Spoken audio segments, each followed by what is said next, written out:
തിയേറ്ററുകളിൽ നിന്നും മികച്ച വിജയം നേടിയ ചിത്രമായിരുന്നു ഗിരീഷ് ഏടി സംവിധാനത്തിൽ നെൽസൺ നായകനായി എത്തിയ പ്രേമലു. ചിത്രം ബോക്സ് ഓഫീസിൽ വൻ വിജയമാണ് കൊയ്തത്. മികച്ച പ്രതികരണം നേടിയ സിനിമ 100 കോടിക്ക് മുകളിൽ നേടിയിരുന്നു. സിനിമയുടെ വലിയ വിജയത്തെ തുടർന്ന് സിനിമ മറ്റു ഭാഷയിലേക്കും റീമേക്ക് ചെയ്തിരുന്നു.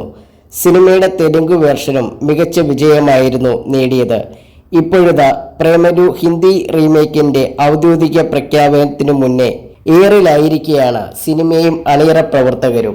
ഡിഗ്രി കഴിഞ്ഞു നിൽക്കുന്ന യുവാവായി ഹിന്ദിയിൽ അഭിനയിക്കാൻ എത്തുന്നത് യുവനടൻ ബീർ പഹാരിയാണ്. ഇദ്ദേഹത്തിന്റെ പ്രായമാണ് ഏവരെയും ചൊടിപ്പിച്ചിരിക്കുന്നത്. ഡിഗ്രി ജസ്റ്റ് പാസ്സായി 32 വയസ്സുള്ള ബീറിനെ അംഗീകരിക്കാൻ കഴിയില്ലെന്നാണ് സോഷ്യൽ മീഡിയയിൽ ഉയരുന്ന വിമർശനങ്ങൾ.